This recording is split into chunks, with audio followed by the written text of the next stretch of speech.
Jimmy Two-Time, Yanzology 412 with the preseason Game 2 preview. This episode of Yanzology is brought to you by Cool Cones with 2 locations, Perry Highway and North Park. So get a Cool Cone and chill out. As you look back at Game 1 and we look forward to Game 2 against Buffalo tonight, a lot of things that I like to see. Number one of the first plays, defensive side of the game, Nick Herbig looked like he was shot out of a cannon coming off the left side. Hurry to throw. The guy's definitely a player. He's coming to play. On the opposite side, Jeremiah Moon had a sack during the game. He looks like he's going to be a player. We got him from Baltimore. Looks like he's going to stick. On the inside, Peyton Wilson, I'm going to tell you what, I told you before, whenever we saw him at training camp, he had a hard time stuffing the hole. That's practice. And a lot of players, they practice well, and that doesn't really correspond to playing well. And some players are working on different things in practice, and then they really implement them and play great in the regular games. If we take a look at Peyton Wilson, I think he's the latter. That guy, practice looks like he was figuring things out. Whenever the bell rings and game starts, he's stuffing the hole, sideline to sideline guy, dropping back into coverage. He was an absolute beast on the field. One of the really true shining stars in that week 1 matchup. Montravius Adams looking real good as well on the defensive line. That guy's looking like he's going to get into the normal rotation like he was last year, but I think he's going to have more of an integral part in the rotation. So defensive side of the ball, I like what I'm seeing. Offensive side of the ball, Najee Harris, that first play of the game that he had, little swing pass out into the flat on the right side, juked the defender, made him miss, and then went 15 to 18 yards down the sideline, taking on blockers, taking on potential tacklers, running over people. So I definitely like what I'm seeing there. He's coming with a lot more energy this season. He's fighting for carries, I think. He's fighting for the ball. So I'm hoping we continue to see that as we go forward.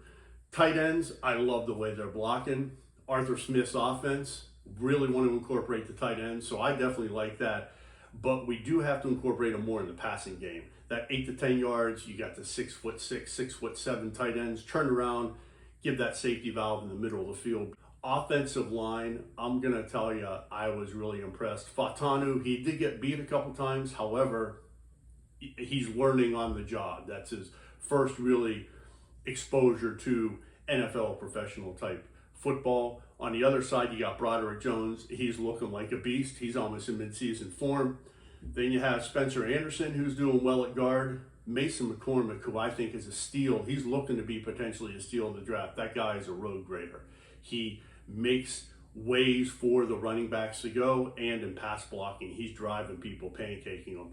But the one that I'm really impressed with, and I think, and I mentioned before, Zach Frazier should be the starting center, and I think he's going to start tonight, is all indications, what I'm reading. He is quick off the ball, that initial explosiveness off the ball, engaging that nose tackle or that D tackle on the inside and really blowing them up and driving them down. He whistle to whistle guy. So I really do like what I'm seeing with that young offensive line. And then receiver core, we got a lot of this Brandon Ayuk talk. I don't think it's going to come to fruition, but I think that the receivers that we have in the room right now took that as a challenge and drawing a line in the sand, and these guys are really playing well. Roman Wilson's still banged up. Hopefully he comes back for the regular season opener, but you got George Pickens, Calvin Austin. These guys are really starting to come into their own. Calvin Austin take the top off the defense. George Pickens can do that as well, but he's a big, tall guy, can go ahead and go across the middle. They're not afraid to catch the ball. No alligator arms with them. So really liking what I see here right now. And I'm really looking forward to tonight to see what's going to happen with Buffalo. They already had a scrimmage with them a couple days ago, but I want to really see what happens with the game tonight, see if they progress and improve from some of the things that they did last week to this week. That's all you want to do in the preseason. See, is there improvement from first week, second week, third week, and then as we reach the regular season. Let's go Steelers. Until next time, I'm Jimmy Two-Time, and I'm out.